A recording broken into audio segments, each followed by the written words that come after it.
Well now, come a little closer to the fire and let the cold of the night settle behind you.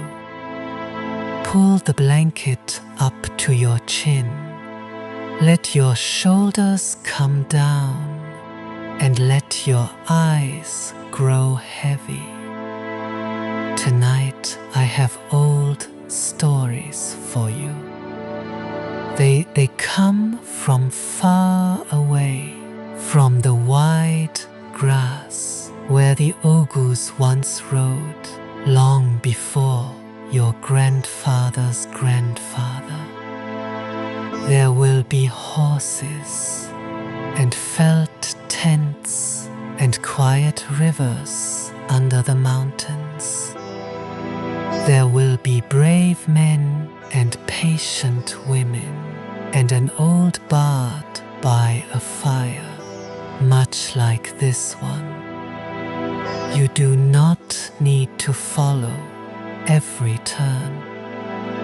You do not need to remember a single name. Just breathe, slow and easy. Take one long breath in and let it go. If you drift off before the tale is done, that is all right. The fire will keep, the story will keep, and I will still be here, telling it softly. Rest now, we begin. Far away, where the steppe meets the mountains, there once lived a people called the Oghuz. Long ago, before your grandfather's grandfather, they moved across a wide land of grass. Their home lay between two great seas, along a slow river that wandered through the plain. The grass ran on for many days of riding, and the sky was very large above it. The Oghuz lived by their horses and their herds. They did not stay in one place. They followed the seasons, from the summer pastures to the winter ones, and back again. Their tents were round, made of thick felt, over a frame of light wood. When it was time to move, the tents came down, and the whole camp went on together. They were many tribes, and each tribe had its own lord. Above the lords stood one great chief, and the people gave him their loyalty. In the old tellings, all the Oghuz came from a single ancestor, whose sons and grandsons became the many clans.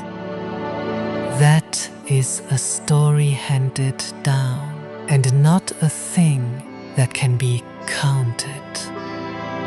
But it held the people together like one wide family.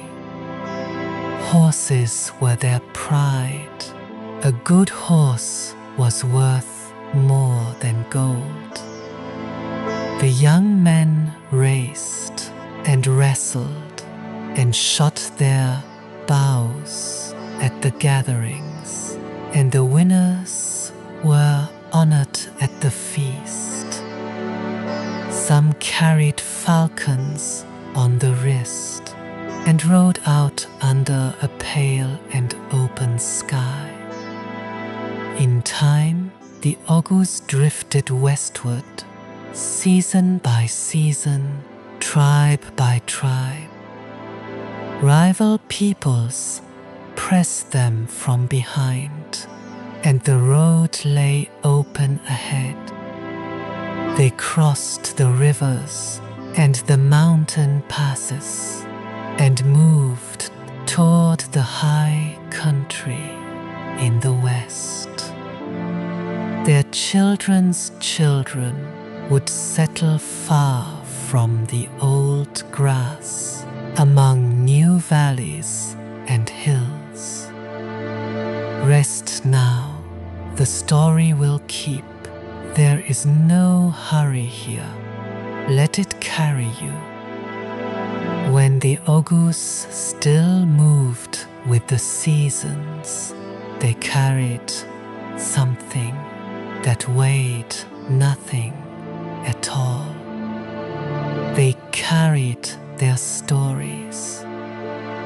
Every camp had its teller, an old man with a lute who kept the deeds of the people in his memory. These tellers were called Ozan. They went from fire to fire and from feast to feast. The greatest of them, the people remembered, was a wise old man named Dede Korkut. His name means grandfather Korkut, and that is a fitting name for a teller of tales. When a raid was over, or a lost child came home, or two houses were joined, the people gathered. He came and he sang. He played a small stringed instrument called the kopuz and gave the heroes their own story back to them. A daughter takes her ways from her mother. A son learns the open table from his father. So it is with a tale.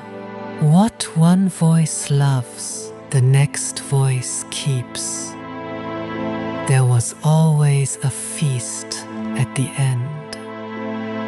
Long low tables, felt cushions, wooden bowls, and a shaft of light from the smoke hole above.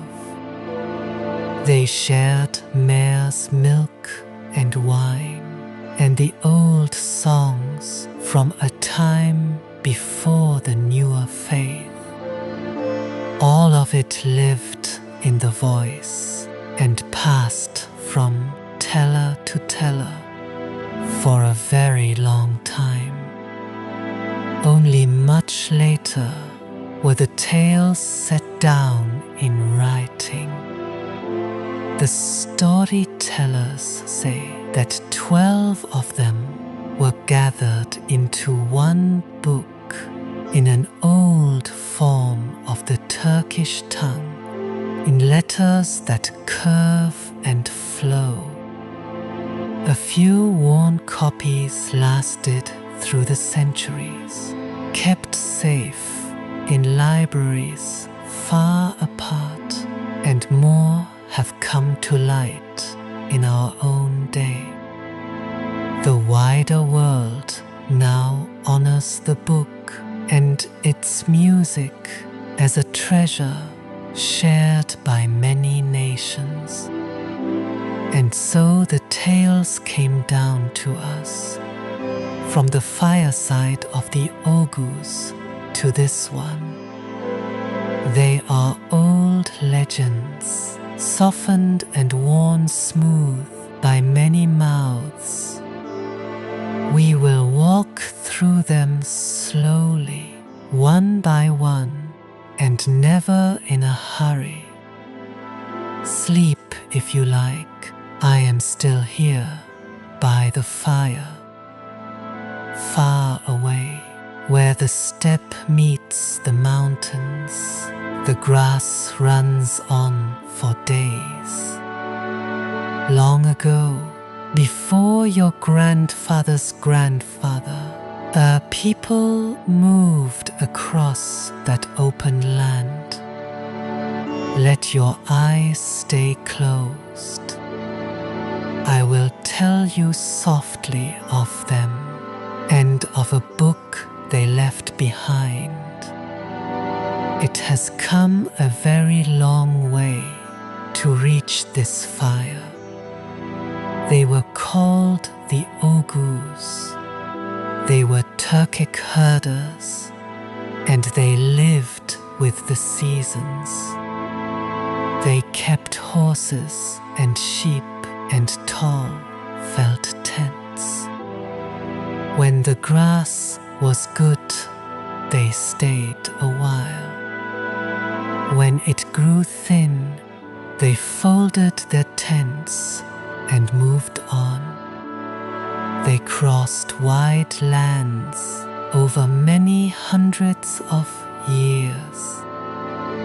In time, they came into the mountains of the west. And everywhere they went, they carried their stories with them. In the evenings, a bard would sit down by the fire. He was called an ozan. He held a long-necked lute across his knee. He plucked at the strings, and slowly he began to sing.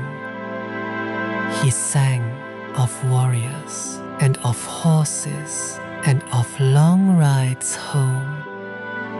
The young ones listened, and the old men listened too, and the fire burned low. In this way the tales were kept. They were not written on any page. They passed from voice to voice, from father to son, across the years. Each teller added a little, and each kept the shape of the old song. At the heart of all these tales stands one old man. His name is Dede Korkut. The name means grandfather Korkut. In the tradition, he is a wise elder and a bard. He is the one who names the young heroes and gives them his blessing. He comes at the close of each story to speak a quiet word. He is a figure of the tales themselves, more legend than history. Yet he has watched over this people for a very long time. The people call him their grandfather, for his words hold them together. There is no hurry here, let it carry you. The old man is still by the fire, and the story is only beginning. When the Oghuz still moved with the seasons, their tales lived only in the open air. Rest now, the story will keep. Let me tell you how the words were caught at last and held on the page. For a long time, the tales lived only in memory. Then, some centuries ago, a patient hand wrote them down. This happened far in the east, in the land of Anatolia. The teller shaped them into flowing prose, 12 tales in all. And at the front he set a prologue full of the old man's sayings. 2 old copies of this book came safely down the years. One rested in a great library in the German city of Dresden. It held all 12 of the tales. The other lay in the library of the Vatican in Rome. It held only 6. For a very long time, the Dresden book slept upon its shelf. Few knew that it was there. Then a German scholar named Dirse heard of it. He had lived in the East, in the great city on the water. He made a careful copy of the pages. He took one tale, the tale of a giant, and he turned it into his own tongue. He saw in it an echo of an old Greek story of a one-eyed giant by the sea. He sent his work out into the world. A great poet named Goethe received it and called it a splendid thing. And so the old book of the steppe found new friends far from home. The copy in Rome waited longer still and was found only much later by a scholar from Italy. And still the book begins the way it always has, with the old man's quiet words. Sleep if you like, I am still here by the fire. Let his sayings settle over you like snow on the far mountains. They said, the world is ours, and then they were gone.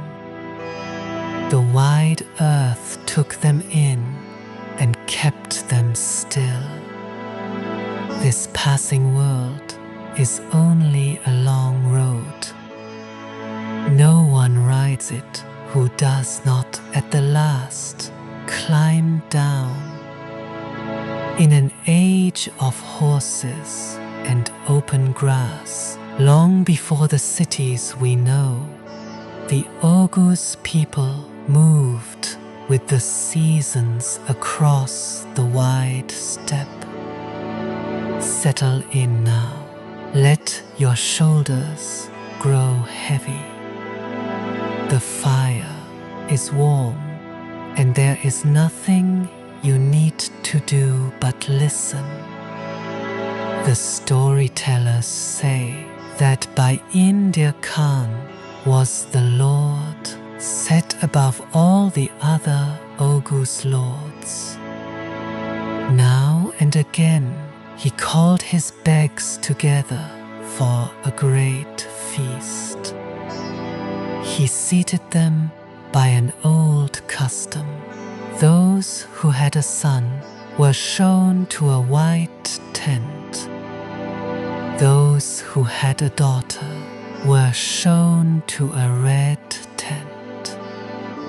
And those with no child at all were shown to a black tent with black felt spread beneath them and dark mutton set before them. Among these lords was Dirse Khan. He had no child, and so he was led to the black tent. He felt the shame of it, and he rose and went home heavy of heart. His wife met him there, and she did not scold him.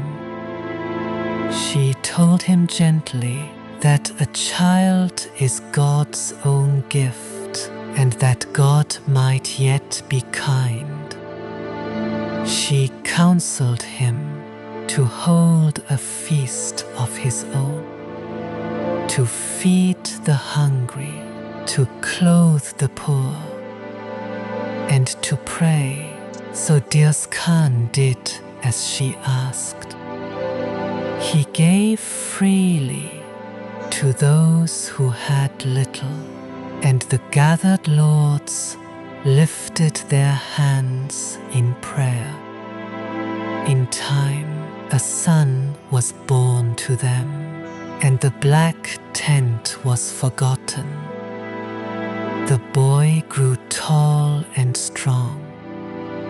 When he was 15 years old, he stood among the young men at play upon the field. On that day, the Khan's great bull broke loose from its keepers, and it came thundering across the ground. The other boys scattered, but this one boy stood where he was. He met the bull, and after a long struggle, the animal was overcome, and the field grew still. Then the wise old bard came forward, the one they called Dede Korkut. He gave the boy his name. Boghach, he called him, after the old word for bull, so that the deed would live on in the name. And Bayindir Khan gave the young man a place of honor among his people. Rest now, the story will keep. Far away, where the steppe meets the mountains, the tale goes on. Stay just as you are, warm and unhurried. Nothing here can trouble you. Boghach's sudden fame stirred envy in his father's own men. 40 retainers who served Dirse Khan grew jealous of the boy. They came to their lord with false words. They told him that his son had turned against him. Dirse Khan believed them. In his grief and confusion, he led the boy out onto the open plain. There he let an arrow fly, and the boy was wounded, and he was left alone upon the grass. When the boy did not come home, his mother would not accept that he was lost. She mounted her horse. With 40 slim girls riding at her side, she rode out across the plain to search. They moved through the long grass under a pale morning sky, looking and calling, until at last they found him where he lay. The old tellings say that a wanderer came to the wounded boy, a holy rider upon a grey horse, Kizza by name. He passed his hand across the hurt and told the boy that he would not die of it.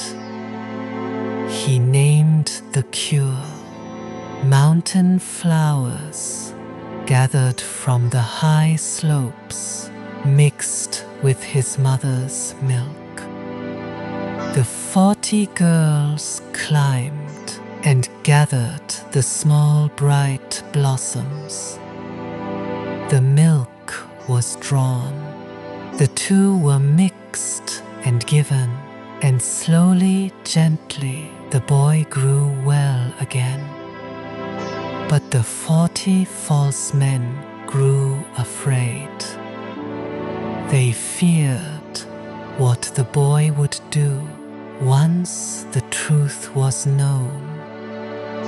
So they seized Dirse Khan and bound him and carried him away. When Boghach was strong once more, he rode after them. He found his father held as a captive, and he set him free. The slander came apart in the light of day. Father and son were reconciled, and Baindir Khan confirmed the young man in his rank once again. And so the first of the 12 tales came to its quiet close. The tents were folded, the horses grazed, and the camps settled softly into evening. Let your eyes stay closed, I will go on softly. The great lords who once believed the whole wide world was theirs are gone now. Death took them, and the earth kept them, and only the passing world remained. May your mountains stand, may your shade tree never fall, may your river run clear, and may your rest be gentle. Far away, where the steppe meets the mountains, the Oghuz once pitched their tents. In an age of horses and open grass, they moved with the seasons. Settle in now and let the fire warm you. There is nothing you need to do but listen. In the old tale, the greatest of their lords was Salur Kazan. The storytellers say he stood above all the beys, first among them all.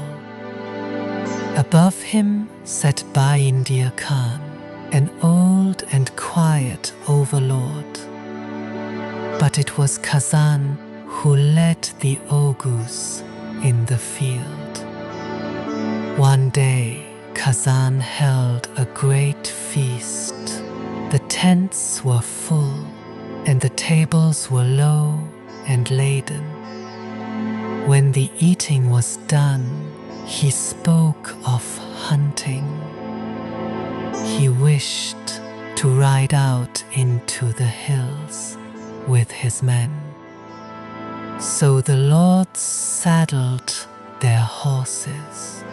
Hounds ran beside them, and falcons rode on their wrists. They left the camp behind and turned toward the high country. And behind them the tents stood open on the plain. At the camp Kazan left all that he loved. His old mother was there, and his wife, Burla Khatun. His young son, Uruz, was there as well. A few guards kept watch, and the flocks grazed far off in the hills. The camp was a good place, full and at peace. Smoke rose from the cooking fires, and children played among the tents. The horses grazed, and the days were long and calm. No one there feared the night that was coming. Now the old tellings say a stranger carried word to an enemy. He went to a king of the Georgian country called Shokli Melik. He told him the camp of Kazan lay open and unguarded, and the king gathered a great company of riders. The riders came in the darkness, quiet and many. They crossed the cold grass under a thin moon. They did not call out, and they carried no torches. They came to take the camp while it slept. In the dark of night, they came down upon the tents. Many thousands rode with the king. The guards did what they could, and one of them, a brave man named Saru Kulmash, was lost defending his lord's house. He did not rise again, and the camp was taken. The raiders gathered up all they found.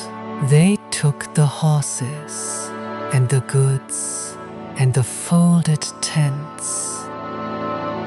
They carried away Kazan's mother and his wife and 40 of her maidens. And they led his young son Uruz away with them into the night. Far off in the hills, Kazan kept great flocks of sheep. They rested in a narrow mountain pass behind walls of stone. A shepherd named Karachik Choban watched over them, and a smaller band of raiders now turned toward the pass. Far away in the mountains, the shepherd Karachik Choban kept his watch. A dark dream had troubled his sleep, and he feared for the flock. So he piled stones across the mouth of the fold. With his 2 brothers beside him, he stood and waited. When the raiders came, the 3 brothers held their ground. Karachik was a fine hand with a sling, and stone after stone flew true. The fighting was long and hard in the narrow pass. His 2 brothers fell there and did not rise again. Karachik himself was wounded, yet he would not leave the flock. He turned back many of the raiders and held the pass until they gave up.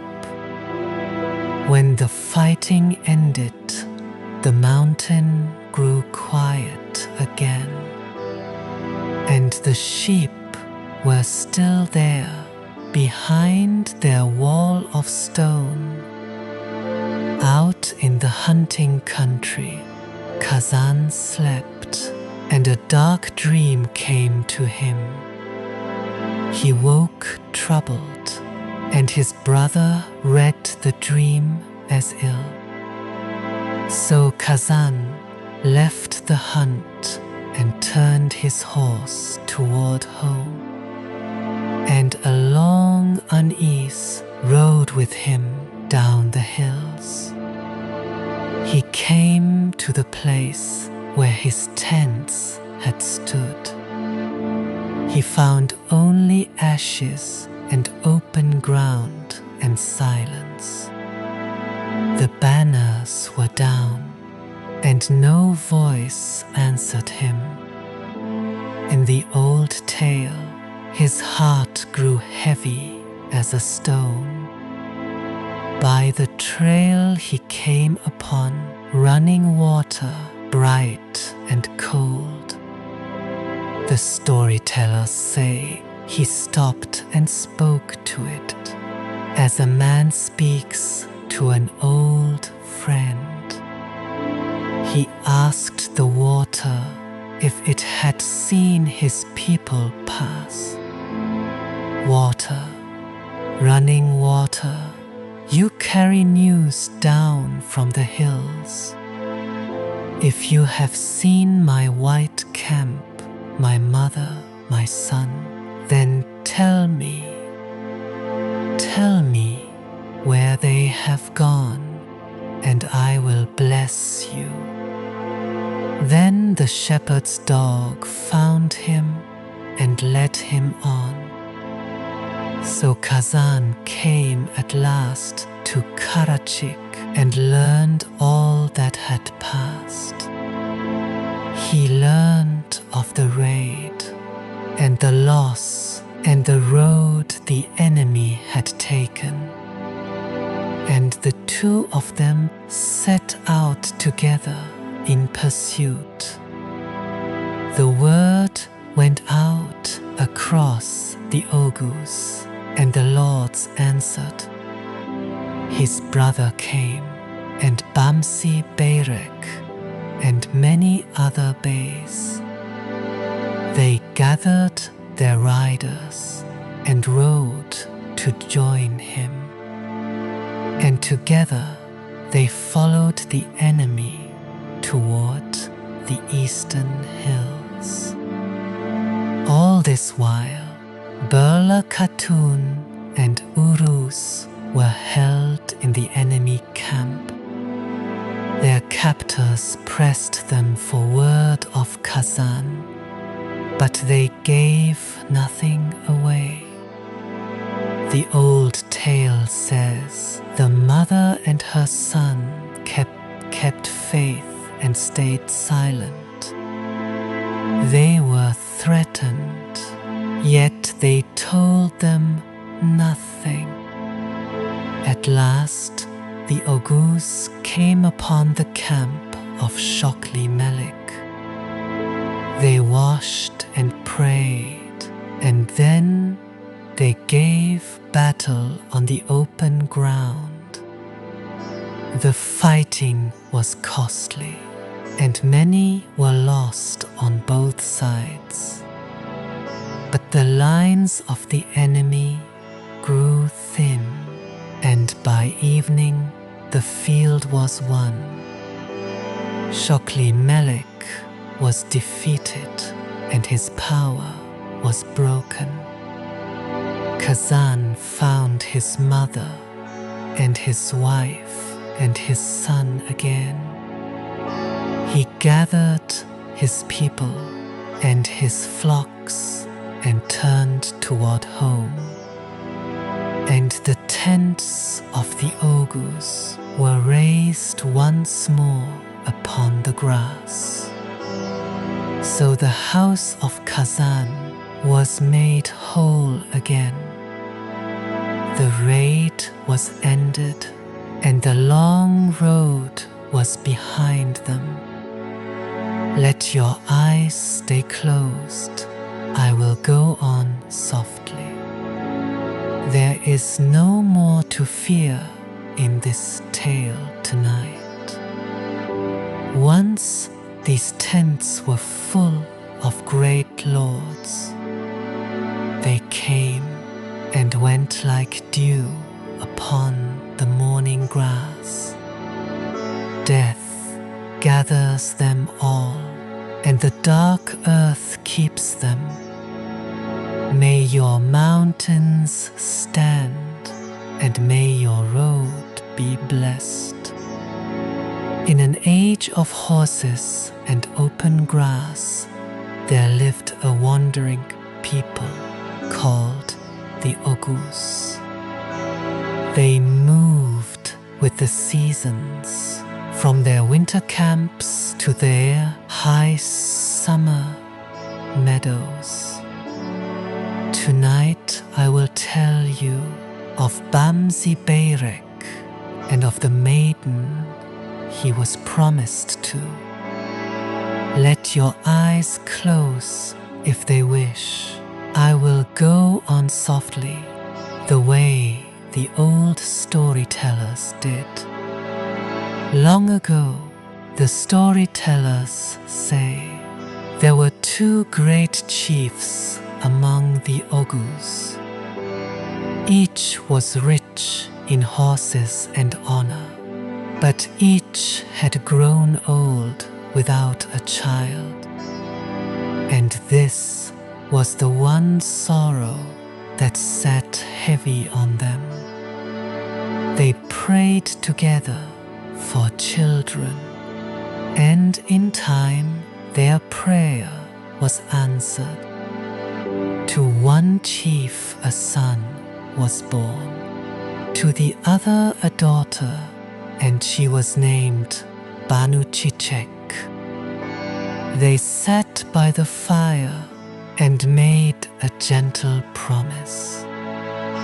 When the children were grown, the two would be wed. And so the little ones were betrothed while they still slept in the cradle. The boy grew tall on the open steppe. He rode a fine grey horse across the wide grass. He was quick and brave and kind, and the people watched him with quiet pride. When he was about 15 years old, raiders came against a train of merchants. But the boy and his companions rode out and turned them back. The merchants were saved, and their goods with them. Among the Oghuz, a youth earned no grown name until he had proven himself. Now the boy had earned his, and so the elders sent for the wise old bard, Dede Korkut.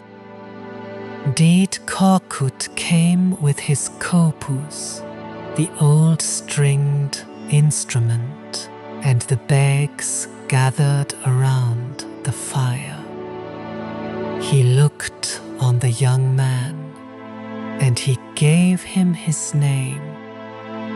From that night he was called Bamsi Beyrek of the Grey Horse. The name settled on him like a warm cloak, and the people said it over and over, well pleased. Some time after, Beyrek rode out to hunt. On a green hillside, he met a young woman on horseback. He did not yet know her name, but she was bold and sure, and she challenged him to see who was the better.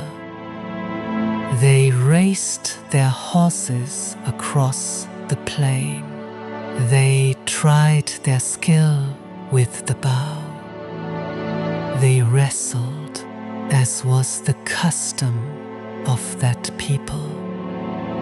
And in each contest, Beyrek held his own. When the games were done, the young woman smiled. She told him at last who she was. She was Banuchichek, the very maiden he had been promised to in the cradle. Beyrek gave her a ring, a token of their bond, and their hearts were glad. Banu Chichek had a fierce brother, and he had sworn that no man would take his sister. It took the calm, patient words of Dede Korkut to soften him. And at last the brother gave his blessing, and a wedding was set. But the wedding day did not come as they hoped. Before the feast could be held, Beyrek rode out with his companions. And there, near a far stone castle, they were surrounded and overcome. Beyrek was taken captive by the lord of that castle and carried far from his own people. For 16 long years he was held in that distant place. The seasons turned and turned again. At home, Banu Chichek did not forget him. Many suitors came to her tent, but she sent them all away. She kept faith and waited and watched the far mountains. Now there was a false and envious man named Yaltajuk. He was the son of one the people called the liar. Yaltajuk wanted Banu Chichek for himself. So he brought word that Beyrek was dead and showed a garment to make the lie seem true. The people grieved, and slowly they began to believe him. And a new wedding was made ready, this time for Yaltajuk. But Beyrek was not dead. In his long captivity, he would take up a kopuz and sing, low and sorrowful, of his home and his promised bride. His singing reached the heart of the Lord's own daughter. She was moved by it, and in secret she helped him go free. And so, after 16 years, Beyrek turned his grey horse toward home. He did not ride in boldly. He wished first to learn how things stood. So he came in the plain robes of a wandering minstrel, with only his kopuz in his hands. And he came upon a great wedding feast, glowing with lamplight. It was the feast of Yaltajuk and Banu Chichek. Beyrek walked among the guests as a stranger, and no one knew him. He asked to play, and they let him. And as the old songs rose from his kopuz, Banu Chichek felt her heart stir. Then he showed the ring he had given her long ago. And she knew him. Her promised one had come home. The false tale of Yaltajuk fell apart. His lie was seen for what it was, and the wrong marriage was stopped. Then Beyrek and Banu Chichek were wed at last, after all the long years of waiting. There was a great feast on the open steppe, and Dede Korkut himself was there to bless them. The sorrow was over, and the field grew quiet and glad. And so the promise made beside a cradle was kept in the end. Rest now, the story will keep. There is nothing left to fear tonight. The fire is warm, and you are safe, and I am still here beside it. Where are the brave ones who once filled these tents? The turning world stays with no one who walks it. They came like guests, and like guests they moved on. May your dark mountains never fall. May your old shade tree never be cut down. And may the one God who is ever one keep you gentle through the night. Far away, where the steppe meets the mountains, the Oghuz set their white tents in the grass.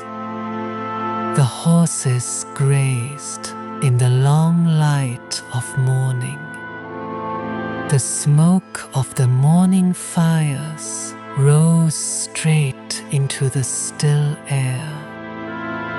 This is the fourth of the old tales, and the storytellers tell it softly.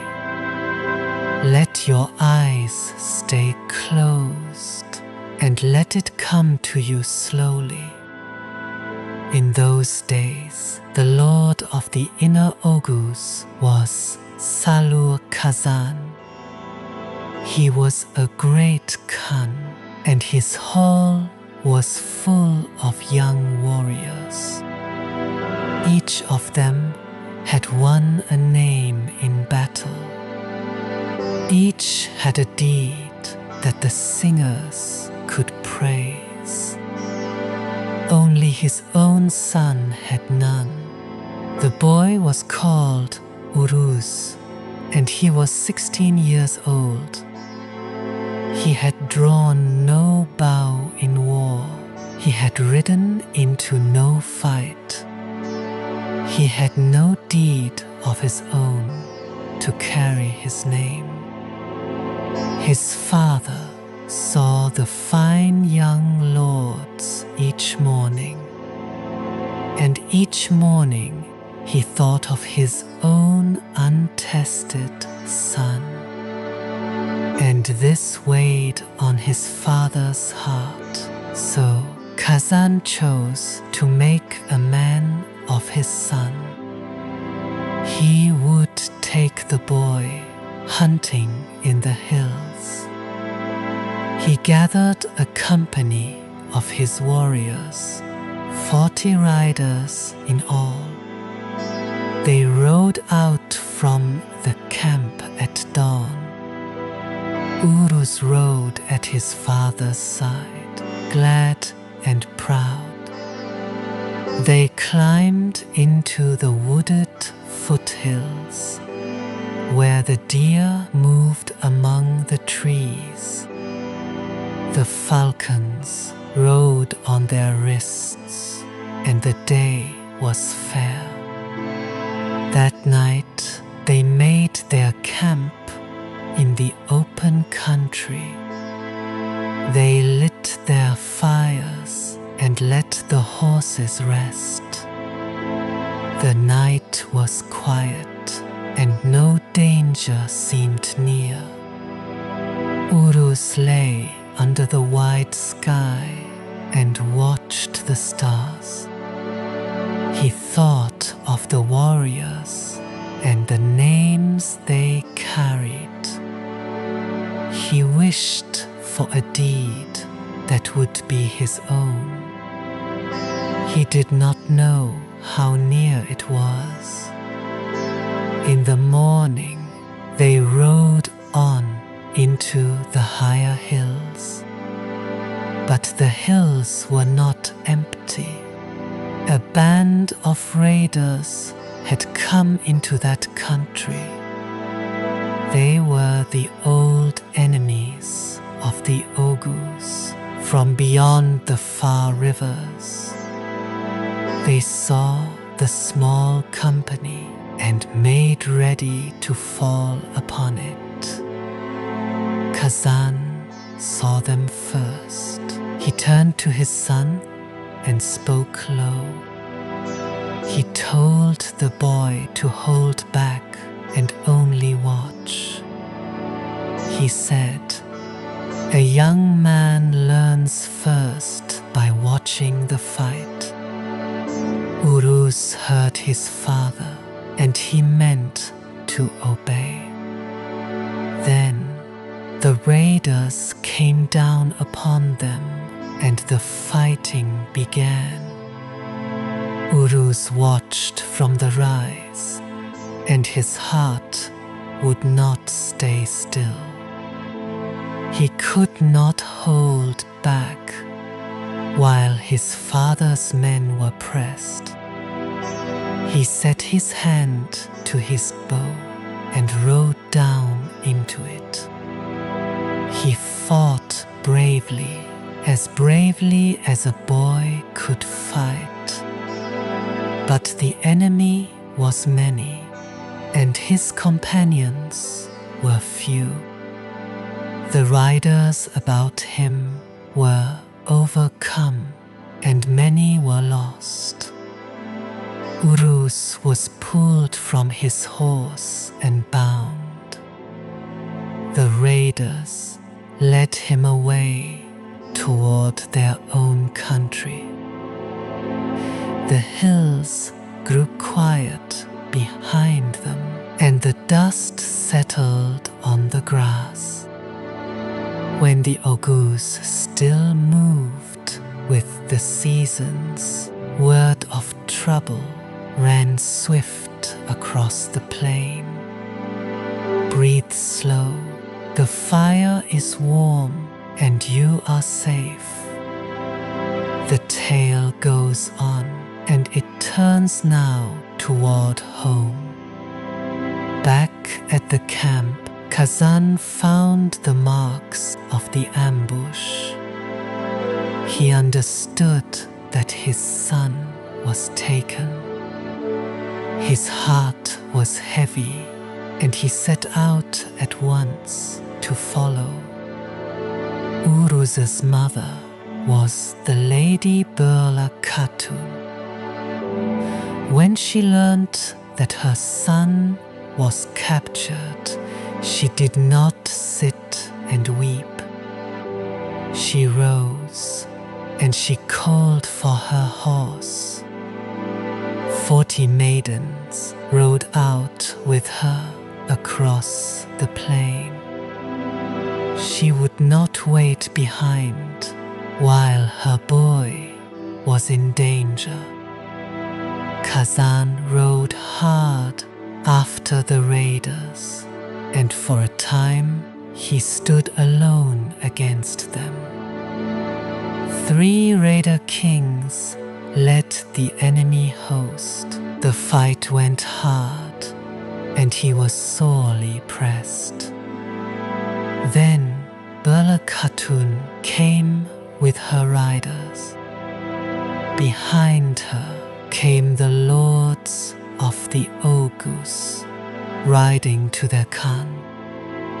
Together they fell upon the raiders on the open field.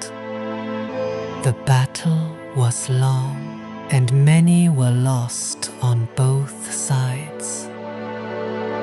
In the end, the 3 kings were beaten, and their host was broken. One of the enemy kings was slain, and the fighting ended. The field grew still, and the dust drifted down. They found Uruz among the captives and set him free. His bonds were cut, and he stood again among his own people. His father took him in his arms beside the horses. His mother came to him, and her fear was gone. The boy had ridden into battle at last. He had earned a deed of his own and a name to carry. The shame his father had carried was lifted away. They gathered up the wounded and the weary. They set the captives free and turned their horses homeward.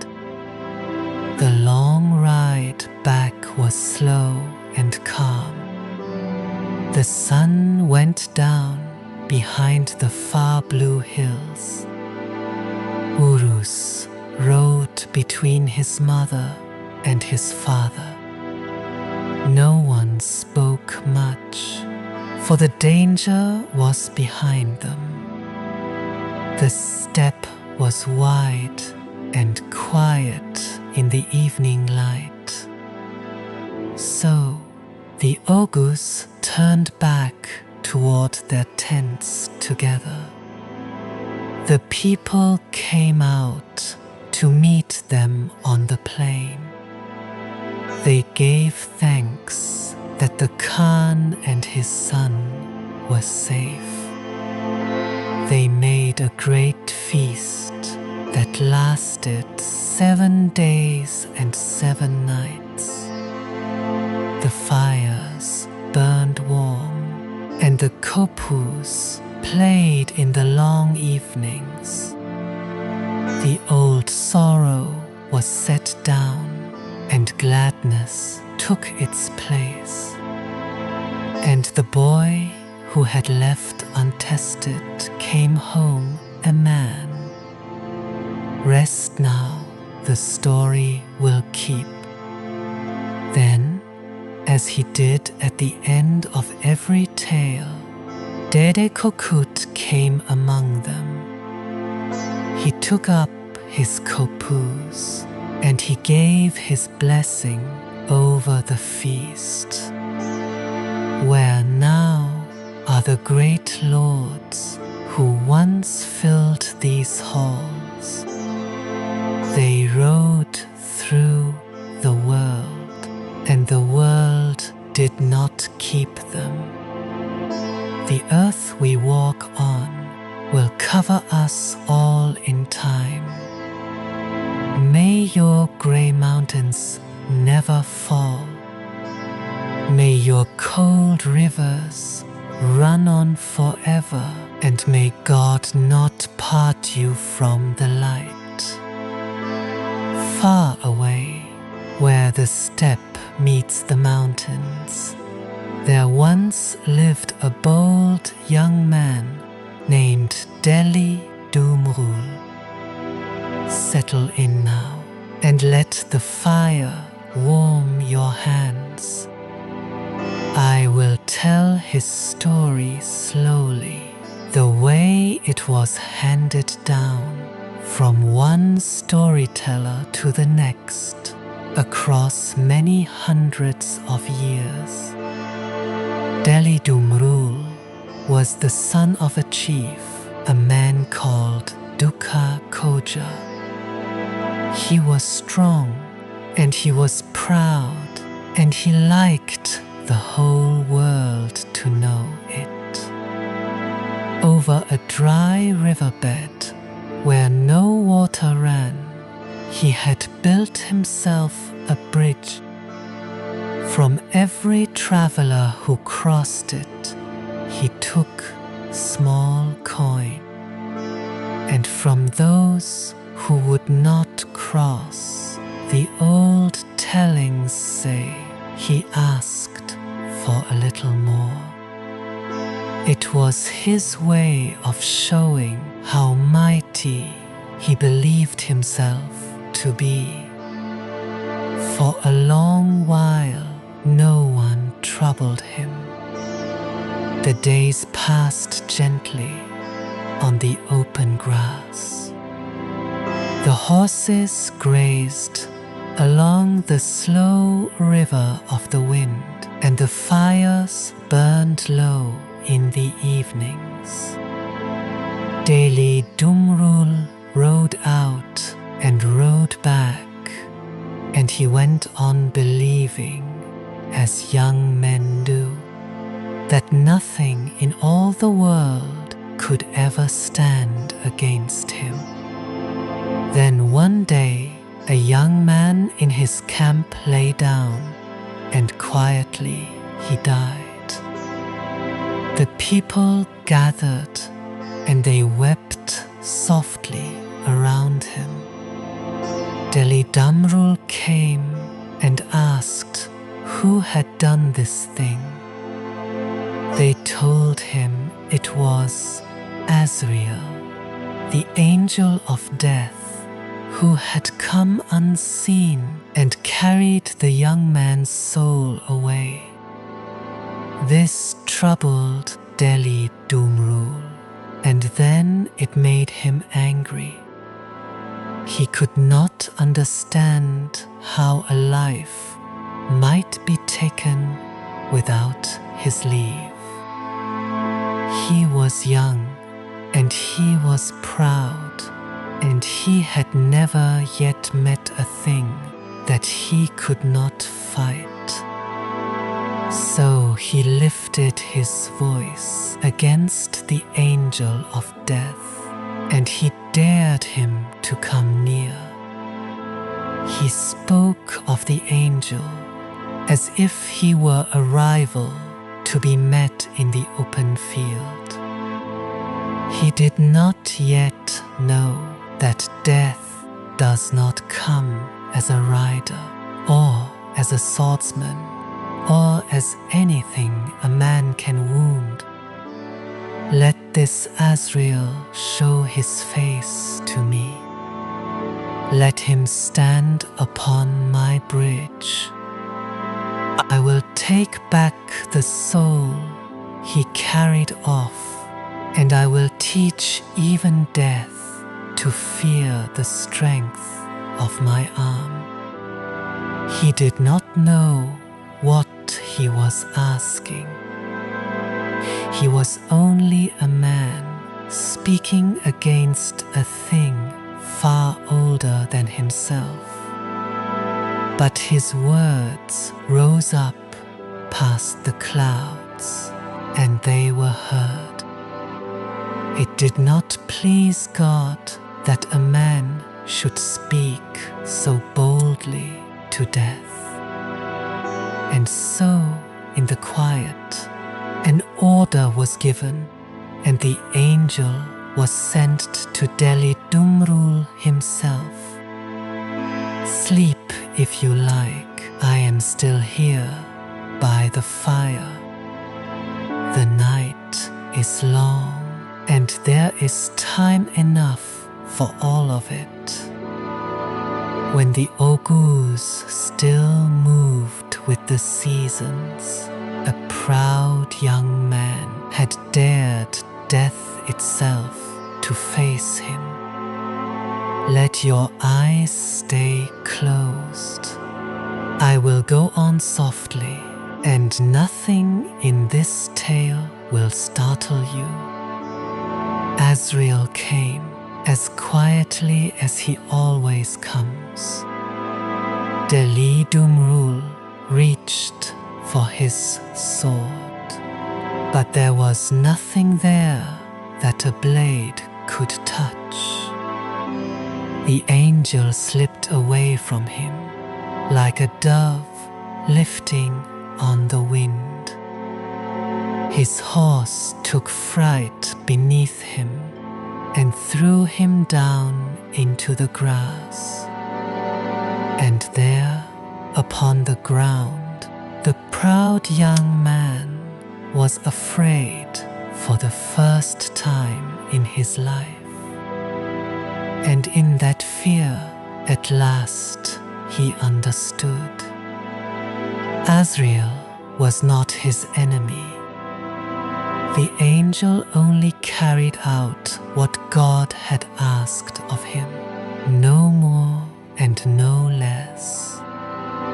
So Deli Dumrul stopped his struggling. He turned his face away from the angel, and he spoke instead to God humbly now. And he asked very softly to be allowed to live. An answer came to him. God would spare his life, but only upon one condition. Deli Dumrul must find another soul who would go in his place. One life, freely and willingly given, and his own would be handed back to him. So he went first to his father. He asked him for the rest of his years. His father loved him dearly, but his father would not die for him. Then he went to his mother, and he asked her the same. And she too, though it grieved her deeply, could not give up her life for his. At last he went home to his wife. He did not even mean to ask her, but when she saw his face and heard all that had happened, she offered her own life at once. She asked for nothing in return. She said she would go gladly so that he might stay behind and live. And her devotion changed him. He found he no longer wished to live at all if she must be the one to die for it. So he raised his voice to God one last time. He asked that they be spared together or else taken together, but never the one without the other. And God was pleased by the love that had grown between them. God granted the two of them mercy. Both were allowed to live. The old tellings say they were given 140 years to share, and the parents who had turned away were called to answer in their place. The young man who once dared death grew gentle after that. He walked the wide step beside the wife who had loved him more than her own life. And the story of the two of them was carried from fire to fire for hundreds of years, until at last it came softly to this one. Breathe slow, the fire is warm and you are safe. The bold ones who once filled the world with their names are gone from it now. Death took them, and the dark earth kept them, and the fleeting world stayed behind. May your black mountains never be toppled. May your fire never fail. And may the merciful one keep you safe until the morning. Far away Where the steppe meets the mountains, the Oghuz once moved with their herds. The storytellers say there was an old man named Kanli Koja. He had one son, a strong young man called Turali. And when the son had grown, the father wished to find him a wife. This is the sixth of the old bard's tales. It is remembered as the gentlest of them, a story of two who were meant for each other. Long ago, the fires burned low, and the people gathered close, and Dede Korkut began. So Kanli Koja went to his son and spoke of marriage. But Turali was proud of his own strength. He would not take an ordinary bride. He wanted a woman who was his equal in every way. Find me a girl who rises before I rise, who sits her horse before I sit mine, who rides out and returns before I reach the enemy. Such a one I will call my wife. The father searched through all the Oghuz lands. He asked in one camp and then another, but nowhere among his own people did he find such a woman. And so the search turned toward the far coast of the sea. There, by the Black Sea, stood the town of Trebizond. Its ruler had a daughter named Saljan. She was an archer and a rider, skilled as any warrior. The old tellings say no maiden was her equal with the bow. Her home lay in a green valley below snow-capped mountains, where a river ran down to the sea. But her father guarded her closely. He would give her only to a man who could pass 3 trials.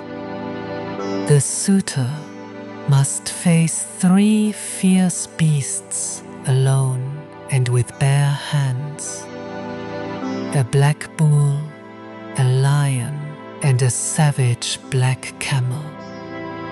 Many young men had tried before, and many were lost. Turali heard of this, and he did not turn away. He rode the long road to Trebizond by the sea. When the day came, they loosed the black bull upon him. He met it, and he overcame it, and the beast went down. Then came the lion, and it too he mastered. And last the great camel, and that also he brought low.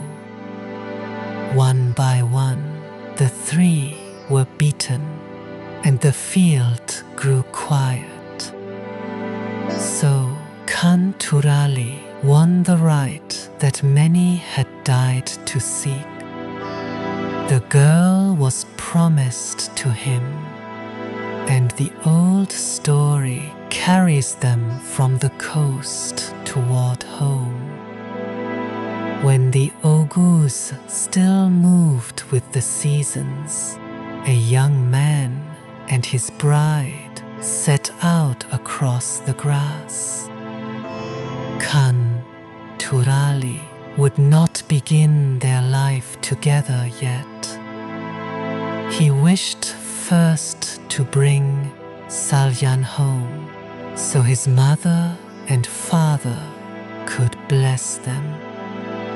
And so the two rode side by side toward the Oghuz land. But behind them, in Trebizond, the girl's father grew uneasy. He had given his daughter to a stranger, a man not of his people. Regret came over him, and he sent riders after them. A great body of horsemen rode out to overtake the pair. That evening, Khan Turali lay down to sleep, weary from the road. Saljan did not sleep. She took up his weapons and mounted his horse. She climbed to high ground and kept watch over him in the dark. And it was she who saw the riders coming and woke him. The fighting began in the grey of morning. Khan Turali fought, but the odds pressed hard and he faltered. Then Saljan rode into the fray beside him. She cut down a number of the attackers and held the line. The battle turned, and by her hand her husband was saved. When it ended, the field grew still, yet Khan Turali was not glad. It shamed him that his bride had saved his life. His pride was wounded, and in his anger he turned against her. Saljan did not meet anger with anger. She said they should settle it with the bow as warriors do. So she took an arrow and drew it toward him. But the old tale says she had quietly loosened the head from the shaft. She would let it fly, and yet she would never let it harm him. In this she showed she had never wished him ill and never could. And so the two knew each other's love again. The anger passed like weather off the plain. Together they rode on to Khan Turali's home. There old Khanli Koja saw his son returning with his bride, and his heart was full. In his joy, the old man gave thanks. He offered a stallion, a camel, and a ram in gratitude. A wedding feast was spread with lanterns and woven cloth. And Dede Korkut himself came to the gathering and blessed the two and sang his verses over them. So the tale of Khan Turali and Saljan comes to its rest. There is no hurry here, let it carry you. Where are the bold riders who once filled these lands? The world took them as it takes all who come. no one stays in it for long. May your dark mountains never fall. May your great tree never be felled. May your bright waters never run dry. Go in peace and rest easy. Far away, where the steppe meets the mountains, the Oghuz once moved with the seasons. The storytellers begin this one softly by a low fire, the way it has been told for a long time. It is the 7th tale, and it belongs to a boy named Yigenek. Let it come to you slowly. There is nothing you need to do but listen. In the old tale, there was a noble lord named Kazan. He served at the court of Bayindir Khan, the great overlord of the Oghuz. He was a trusted man, wise, and given a high place among the counselors. And one season he set out on a long raid, riding for the far frontier toward the cold shore of the sea. There, on a rocky headland above the water, stood a fortress called Dasmerd.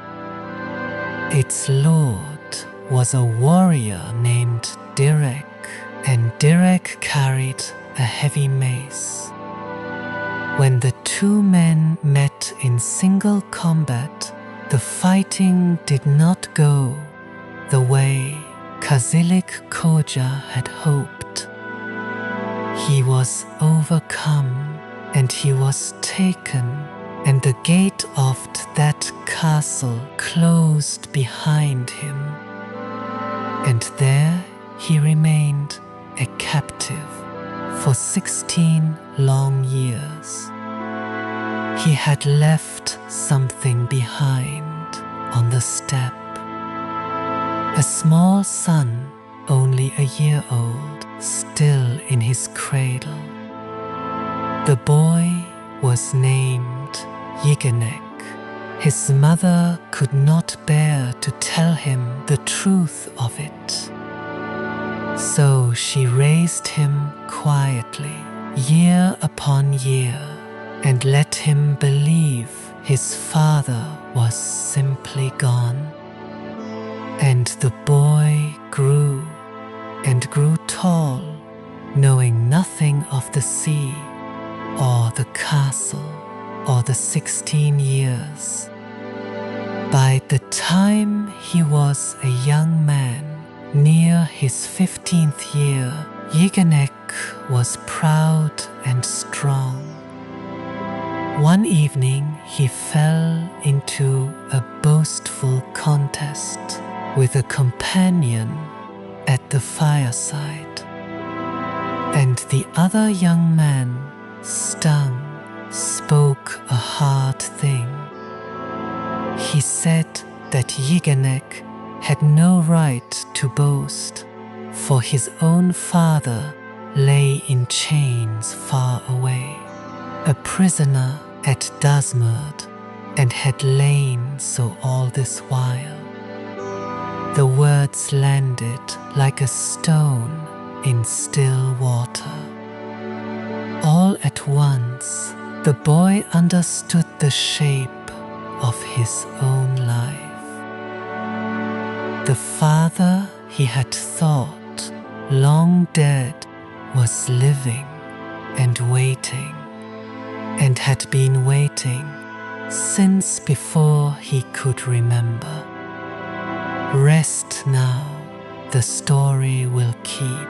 Nothing is hurried here.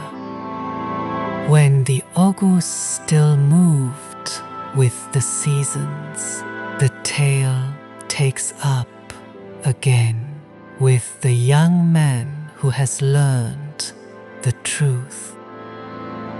Yigenek did not weep for long. He went, the storytellers say, straight to the tent of Bayindir Khan. He asked the Khan for two things. He asked leave to go and free his father, and he asked for men to ride at his side. The Khan looked on him kindly and granted both. And so a company was gathered, 24 of the Oghuz lords, and they turned their horses toward the far sea. The old tellings say a kinsman had tried before and had come back beaten more than once. But this time the young man rode at the head. They came at last to Dusmurt, grey on its cliff above the waves. And Segrek came out to meet them, mace in hand, and called for single combat, one man at a time. One by one, the 24 went out against him, and one by one they were overcome. The lines grew thin, and the day wore on, and the castle still held. Then Yigenek went a little apart and knelt on the open grass and bowed his head and asked heaven for strength. You who raised the white sky without a pillar, you who lit the dark with the moon and the stars, do not let my father grow old in his chains. Steady my arm this one time, and I will ask no more. And when he rose, something had settled in him. He went out to face Beyrek himself. The two came together, and this time it was the lord of the castle who was overcome. The fighting ended, and the field grew quiet, and Beyrek's long hold on that place was broken. They opened the prison of Dusmurt, and out of it, after 16 years, came Kazilik Koja, thin and grey and blinking in the light. Father and son stood together at the gate in the last of the day and held each other, and for a while neither had any words. The castle and its lands passed to Bayindir Khan, and the company turned homeward across the plain. And when they were home, there were feasts, and the horses ran fat on the spring grass, and the tale was carried from tent to tent. Then, as he always did, old Dede Korkut came to bless the house of the reunited. Let your eyes stay closed, I will go on softly. The fire is warm, and you are safe. The great lords who once filled these tents are gone now from the earth. The world is a road, and all of us are only passing along it. May your black mountains never tumble down. May the one God who stands forever keep you from parting. Far away, where the steppe meets the mountains, the Oghuz once moved with the seasons. Let your eyes stay closed, and I will go on softly. Tonight I tell the 8th tale. It is an old one, handed down by the storytellers around fires like this one. In the old telling, the Oghuz were riding up to their summer pasture. A shepherd went on ahead with his flock. He came to a quiet spring in the hills. There, the story says, he met a fairy maiden. She stayed only a little while, and when she left, she warned that the Oghuz would carry a sorrow for it. A season turn. When the people came again to that spring, they found a strange mass upon the ground. It stirred and it split open, and inside lay a child. He had a single eye set in the middle of his forehead. The people did not know what to make of him. A lord of the Oghuz named Uruz took the child home. He meant to raise him gently beside his own young son. So the 2 boys grew up under one roof. They shared the same hearth as foster brothers. The old tale is careful to say this. They grew up together. Now, this lord had another son, and that son had been lost as a small child. The storytellers say a lioness took him and raised him among her cubs out in the tall grass. He grew strong and wild on the milk of the wild. In time, Dede Korkut found him and brought him back to his people.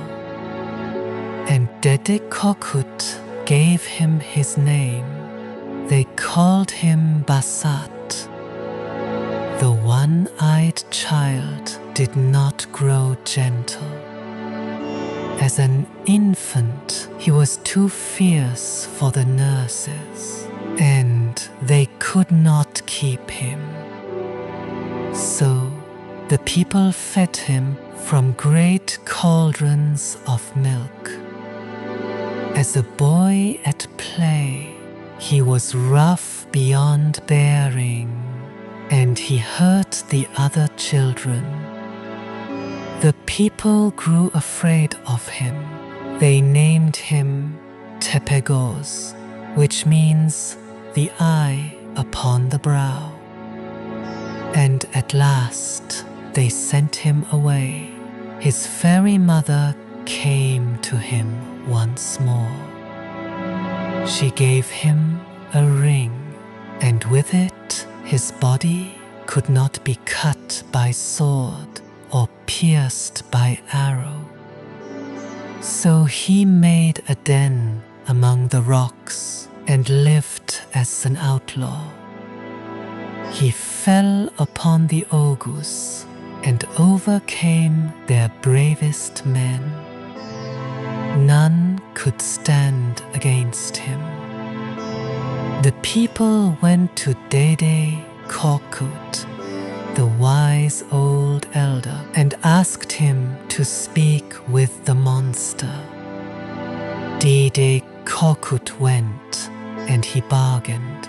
At first Tepegoz demanded 60 souls a day. The old man talked him down and down, until the price was set at 2 men and 500 sheep each day. It was a grim bargain, but the people had no better one, and so they paid it. Season upon season, the tribute went up to the rocks. Then word came to Basat that his own household had lost someone to it. His own brother had been taken. Basat said little. He took up his weapons quietly, and he turned his horse toward the monster's den. There is no hurry in any of this. Let it carry you. Rest now, and I will bring the old tale to its close. Long ago, before your grandfather's grandfather, this is how the tale turned. Breathe slow. The fire is warm, and you are safe. Basat came to the monster's den among the rocks. He hid himself, and he watched. He saw that the ring had made the great body proof against blade and arrow. But he saw too that the single eye was not protected, that one eye was the only way. So Basat waited by the fire in the mouth of the cave. He set an iron spit among the coals until it glowed. Then he rose, and he drove the heated iron into the monster's one eye, and he blinded him. The giant roared and reached out to catch him. Tepegoz could no longer see. He crouched at the mouth of the den to seize whoever tried to pass. The flock was penned inside there with them. So Basat took a ram, and he wrapped himself in its thick fleece, and he crept out low among the sheep. The blind hands passed over the wool and did not know him. And Basat came out into the open air, alive. But it was not yet finished. The blinded giant knew his voice. It knew at last who had come against him. He remembered the years under one roof, and he asked in the old tale for his life. You and I are brothers. We ate at one hearth. We grew from boys together. Do not take my life, Basat. Basat did not soften. He named the wrongs the monsters had done to his own kin and to all the Oghuz. He spoke of the men who were taken and the long fear laid upon the people. Then he took up one of the giant's own swords, the one blade in that cave that could harm him, and with it Basat killed Tepegoz. The long terror was over. They say the monster spoke as he died, and his last words were sorrowful, so that even his ending carried a kind of grief. And then the rocks were quiet. Basat came down from the hills to his people. The daily tribute was finished. The flocks could graze in peace, and the men could ride without fear. So the one born of a strange sorrow was laid to rest, and the sorrow he had brought was laid to rest along with him. The steppe kept its long silence. The fires burned low in the camps, and the people slept without dread for the first time in many years. Sleep if you like, I am still here by the fire. The story will keep until the morning, where now are the great lords who once filled these tents. Death has taken them, and the dark earth keeps them.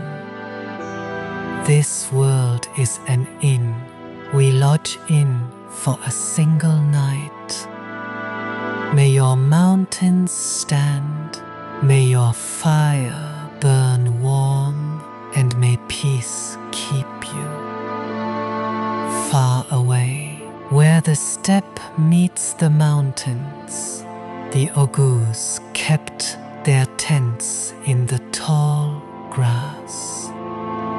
Settle back now and let the fire warm you. This is the 9th of the old tales, and I will tell it gently. It is the tale of a border warden named Begil and of his young son Emren. In those days, tribute came each year from the far Georgian frontier. Most years it arrived as gold and as silver, carried in on quiet horses. But one year it came instead as a single horse, a sword, and a mace. The storytellers say that Dede Korkut looked long upon these gifts, and he counseled Bayindir Khan to give them to a worthy man. So they were given to Begil, a great hunter and a fighter of good renown. Begil took up the warden's post upon the far border. He rode out with his household and near 900 riders. He kept his watch where the grass ran up to the hills. There, the Oghuz raised a border camp beneath the foothills. The yurts glowed with firelight at dusk, and the horses grazed nearby. For a long season, all was quiet, and Begil kept the frontier well. He hunted along the river valleys, and his aim was true and sure. And the years passed softly on that far edge of the land. Then, at a gathering of the bays, words were spoken in passing. Salur Kazan looked upon Begil and made light of his skill. He said the hunter's art belonged to the horse and not to the man. It was only an idle word spoken among friends at the feast, but it settled deep in Begil's heart, and it would not leave him. His pride was wounded, and quietly he grew heavy with the thought. Begil sent the horse, the sword, and the mace back to the Khan. Then he rode out alone to hunt, to show the skill was truly his. He followed a wounded deer across the open ground toward the rocky slopes. And there, on the broken land, his horse stumbled and Begil was thrown. His leg was broken in the fall, and he could no longer ride as before. He was carried home to his tent, and he kept the hurt hidden. He told no one beyond his own house that he lay injured. And on the far ridges, the enemy began to hear of it. So the warden lay quiet in his tent, and the frontier held its breath. Rest now, the story will keep. When the Oghuz still moved with the seasons, a father's weakness could not stay hidden long. Let your eyes stay closed, I will go on softly. We left Begil injured in his tent and the enemy drawing near. The Lord of the far frontier learned that the warden lay hurt.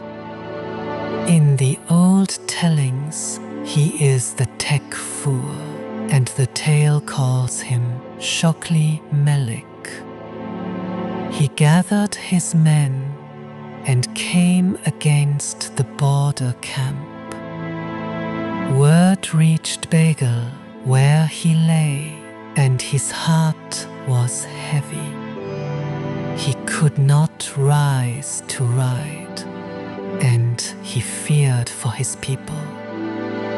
Now Begil had a young son, and his name was Emren. Emren would not simply send for help and wait. He came before his father and asked for his arms. He took up his father's armor and his sword and his good horse. And at first, light, he rode out at the head of the riders. The banners lifted in the wind, and the young man led the defense. Out on the misty valley floor, the two companies met. Emren rode into the thick of it and fought long and hard. He came at last against the enemy commander himself, alone.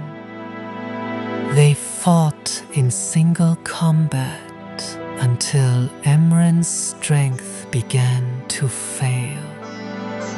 He was weary to the bone, and the fight was not yet won.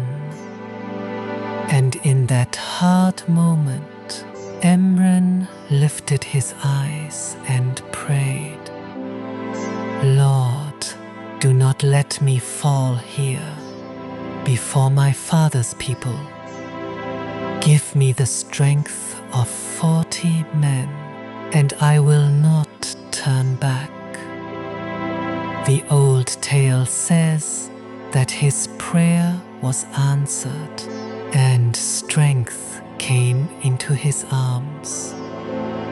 It was as though the might of 40 men had entered him. He pressed the fight, and the enemy commander was overcome. And there upon the field, the man laid down his war and took the faith. He spoke the words of belief, and the fighting ended. His host scattered, and the valley grew quiet again. So the border was held, and the danger passed away like a cloud. Begil's leg healed in time, and he rose from his tent once more. He and his son were joined again, glad and unhurt. The Oghuz lit the lamps and made a feast of homecoming. Old quarrels were set aside, and the young man Emren was honored among them. And the frontier lay peaceful under the wide evening sky. There is no hurry here, let it carry you. And when the tale was told, the old bard Dede Korkut came to give his blessing. Where now are the great riders who filled these tents? The world is an inn, and we are travelers who do not stay. May your mountains not fall, may your ancient roots hold, and may your name live on when you are gone. Far away, where the steppe meets the mountains, the old tale turns to two brothers. The storytellers say there was a beg of the Oghuz named Ushun Koja. He had 2 sons, and he loved them both. The elder was called Segrek, the younger was called Segrek. This is the tale of Segrek, son of Ushun Koja, and how he went to find his brother. Long before, the elder son Segrek had ridden far from home. He came near a town at the edge of the world in the borderlands by the river. There a foreign king took him captive. The old tellings call this ruler the Black King. He shut Segrek away in a high tower on a crag, and there the elder brother stayed year after year. Word of it reached home slowly, and a great quiet settled over the house. The younger boy, Segrek, was still small when this happened. He grew up strong and glad. He did not know he had a brother at all. His parents did not speak of it. They wished to keep one son close and safe. So the years passed, and Segrek thought himself the only child of the house. Then one day, among the other boys, a quarrel rose. In the heat of it, they taunted him. They said his brother lay in a far dungeon. They asked him why he did nothing. Segrek stood still, and the words went deep. He went to his mother and father and asked them for the truth, and they could not hide it any longer.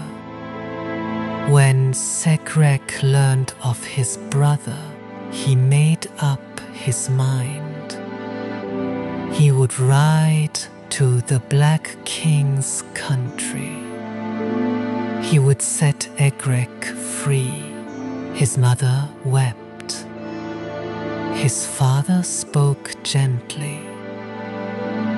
They did not want to lose their second son as they had lost the first. So they thought of a way to keep him. They arranged a marriage for him.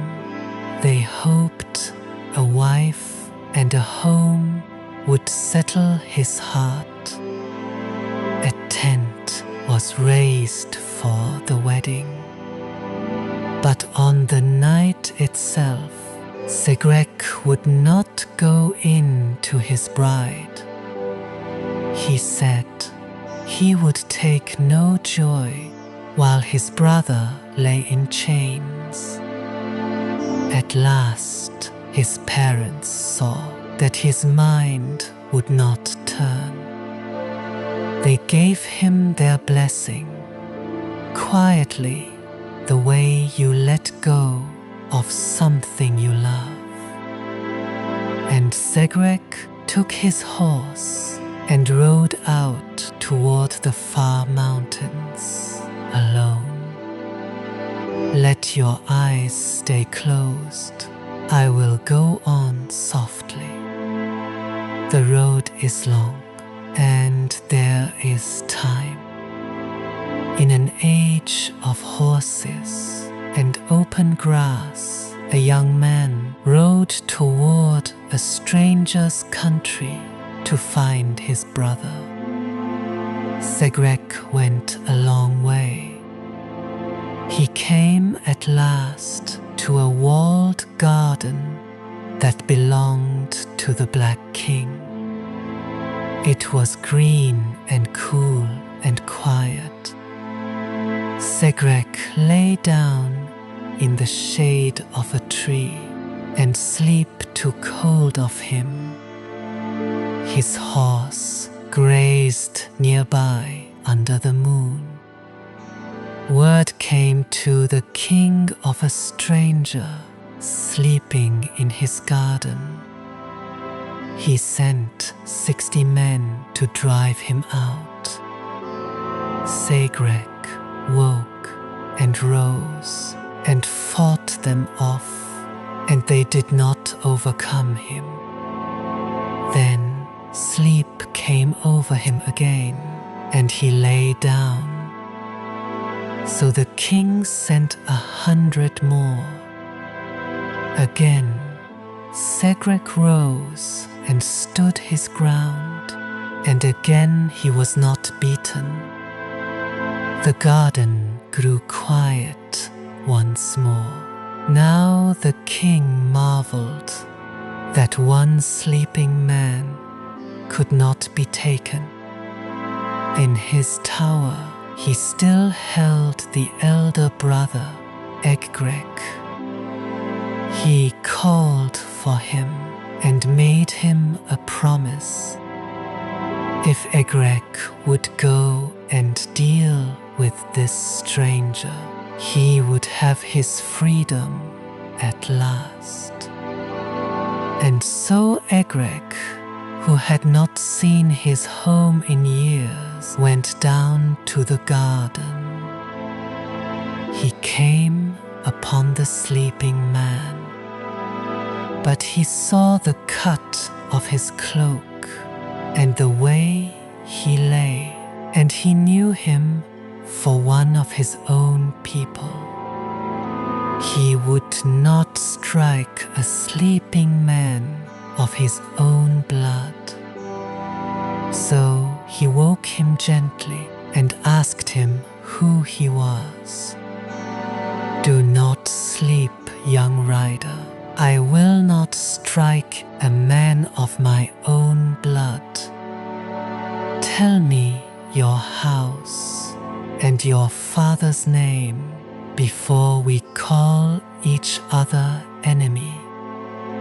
Segrek opened his eyes and gave his name.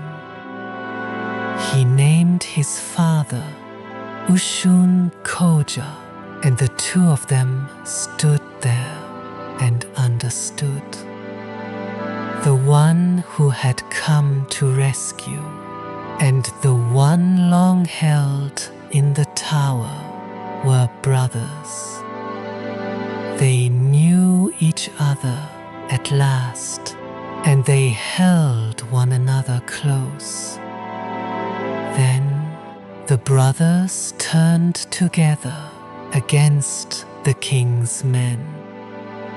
They drove them off, and the fighting ended, and the field grew still. They gathered the horses of that country and turned toward home. Two riders side by side, driving the herd across the grass at sunrise. When they came again to their father's tents, there was great joy. The old man and the old woman had both their sons again. And the tale says there was a wedding and then another. The fires burned warm among the tents late into the night. And here the story of the two brothers comes to its rest. Breathe slow, the fire is warm and you are safe. There is nothing left to fear in this tale now. Where now are the brave Begs who filled these tents? Death has gathered them, and the dark earth keeps them. The world is an inn, and no one stays the night. May your mountains stand, may your rivers run on, and may you sleep in peace. Far away, where the steppe meets the mountains, the Oghuz still moved with the seasons. This is the 11th tale, handed down by grandfather Korkut himself. Settle back into the warmth. Let your shoulders grow heavy. There is nothing to do now but listen, and the fire will keep. In the old tale, a Christian lord who ruled a city beyond the mountains sent Salur, Kazan, a gift. It was a falcon, fine and proud, with keen and swift wings. Now Kazan was the first among the beys of the inner Oghuz, a great man of his people. And he loved the hunt more than almost anything. So one morning he carried the new bird out across the open grass. The other beys rode with him, easy and unhurried in their saddles. The falcon was loosed, and it climbed high into the pale sky. Then it turned and flew toward a far stone castle on a crag. Kazan followed it. The bays followed Kazan, and they rode on and on until the light stretched long across the hills.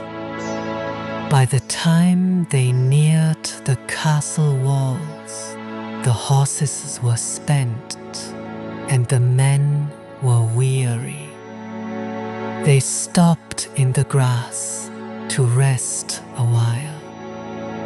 They lay down, and a deep sleep came over them all. While they slept, the Lord's men came quietly out of the dark. The old tellings say many were lost that night, some 25 of Kazan's companions. Kazan himself was taken alive. They led him back into the castle. There they shut him away in a deep place, alone, far below the walls. The years passed slowly over him. Kazan would not bow to his captors, and he would not flatter them. He answered them with hard and proud words instead.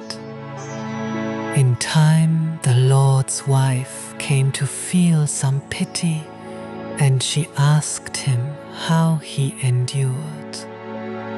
Still, the seasons turned and turned again. In his own country, the bays wandered, and no word came. Some feared the worst, and none could say for certain. Far away, Kazan had a son, a boy named Uruz. Through all those years, the boy grew into a tall young man. No one told him where his father had gone or why he never came home. He learned the horse and the bow, and the truth stayed hidden from him. There is no hurry here, let it carry you. When the Oghuz still moved with the seasons, a son at last came to learn the truth. Breathe slow, the fire is warm and you are safe. I will go on softly, and you need only stay where you are. One day, Uruz came to know that his father was a captive and had been so all his life. He went to his mother, and gently he asked her why she had kept it from him. Then he set his heart on one thing only. He would gather the bays and ride to set his father free. So the young man called the Oghuz nobles together at dawn. A kinsman rode among them, and the banners went up, and the company set out across the wide country. They came at last to the far city by the sea.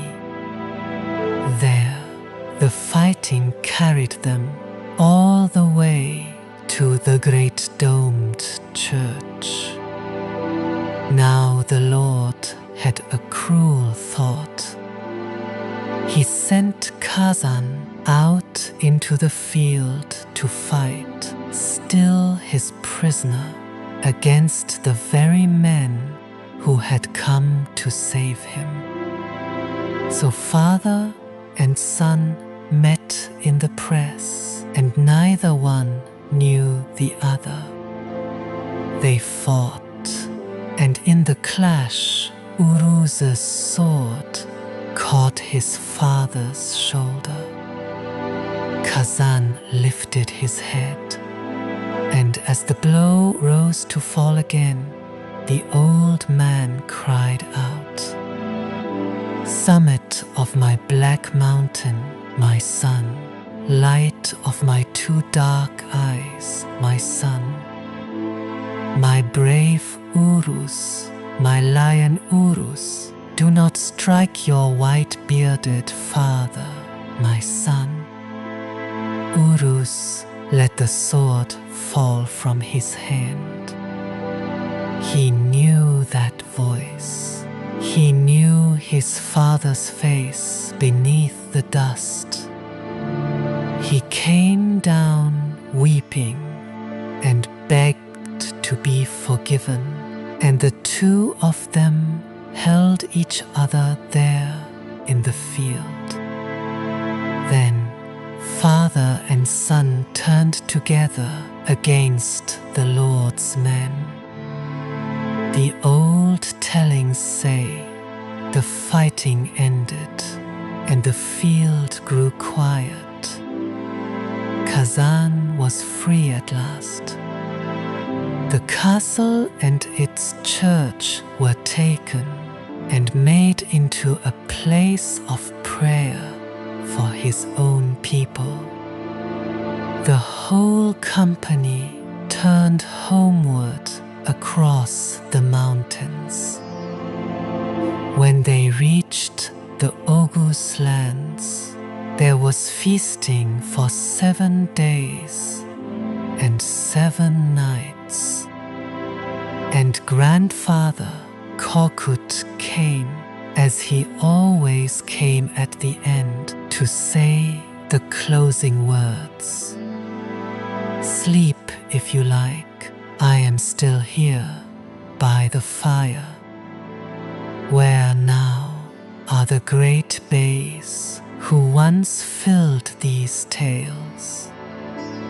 Death has gathered them, and the dark earth has hidden them. The world is a road, and no one keeps it long. May your black mountains never fall, may your bright fire never die, and may God hold you safe." When the Oghuz still moved with the seasons, they camped across the wide steppe in 2 great halves. The inner Oghuz kept the near pastures, and the outer Oghuz kept the far ones. For many years the 2 halves were one people. Settle back now. This is the last of the old tales, and it can be told slowly. The storytellers say that Salur Kazan was the great lord of the inner Oghuz. He held a custom that bound the whole people together. Once in every 3 years, he opened his own tent to the nobles. He let them come in and carry away his rugs, his silver, and his fine things. It was not a robbery. It was a gift dressed as a game, so that no man among them would ever want. In this way, Kazan showed that his heart was larger than his wealth. Among the Oghuz, a lord was measured not by what he kept, but by what he could give away. One such year, the tent was opened as before. But the near nobles came in first, and the far nobles came in after. The inner Oghuz took their share ahead of the outer Oghuz. It was a small thing, or it should have been. Yet the lords of the far pastures felt the order of it. They felt themselves set second, and behind that feeling an old pride began to stir. The heart keeps count of such things, even when the mind says they are small. The chief of the outer Oghuz was a grey lord named Uruz. In the old tale, he was Kazan's own uncle, his mother's kin, and that made the wound run deeper. He gathered the far nobles around a night fire. They spoke low and long, and by morning they had sworn to stand apart from Kazan.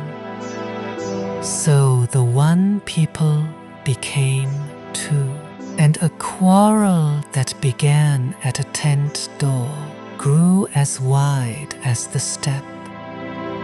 Among Kazan's dearest companions was Bamsi, Beyrek. He was a hero of an earlier tale, a bridegroom and a warrior, loved on both sides of the pasture. Uruz sent for him, for a rising needs a great name to lean on. They offered him honor among them, and a high place if he came. He asked Beyrek to leave Kazan and to join the far nobles. And Beyrek, who had eaten at Kazan's fire for many years, would not. I have eaten Kazan's bread, and his salt is in me. I will not raise my hand against my Lord. Do with me what you will. He said it plainly, without heat, the way a man states a thing he has long known to be true. The far nobles heard him, and there was no way now to unsay what had passed between them. Let your eyes stay closed. I will go on softly. On the far steppe, then, two halves of one people stood apart, and one good man stood in the space between them. Breathe slow. The fire is warm, and you are safe. The old tale says that Beyrek did not survive that meeting.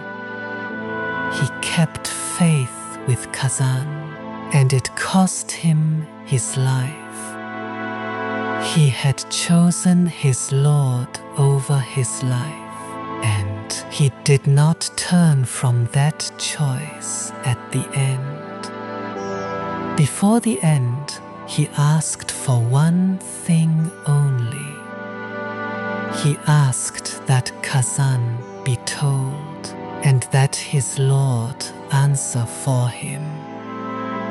Then he was gone, and the far camp fell quiet with what it had done. Word rode hard across the grass to the near pastures. When Kazan heard it, he sat a long while by his fire, with his sword laid across his knees. He mourned his friend in silence. He grieved for the years they had ridden together. And he knew that a bond broken so deeply would not mend on its own. So Kazan gathered the inner Oghuz and rode out to answer for Beyrek. The two halves met on an open plain at first light.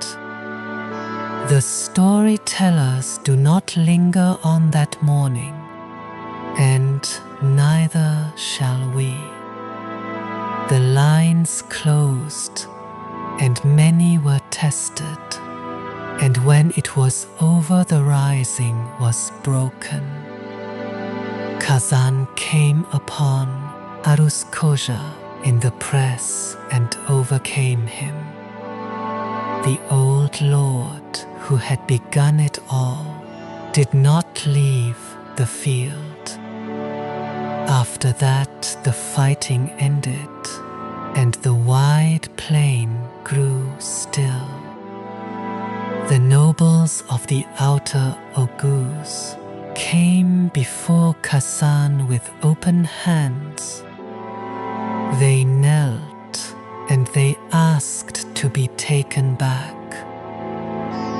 And Kazan, who had answered the debt owed for his friend, did not press his victory any further. He forgave them. He raised them from their knees and named them his own people again. The grievance that had split the people was set down and not taken up again. So the two halves became one people once more.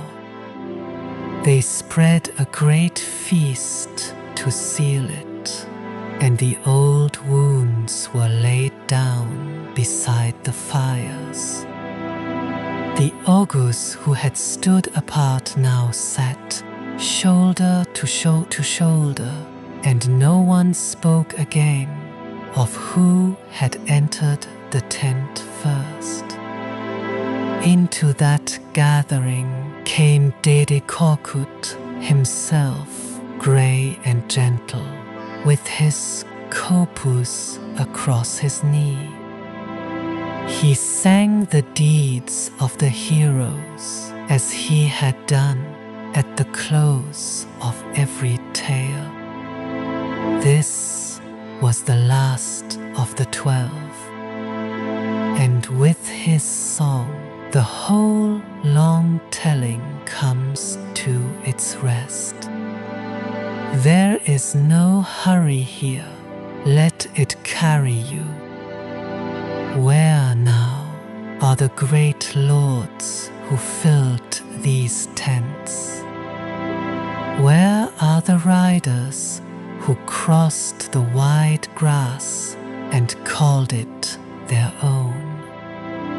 Death has gathered them, and the earth has covered them, and the turning world holds no one for long. May your black mountains never topple. May your old fire never go cold.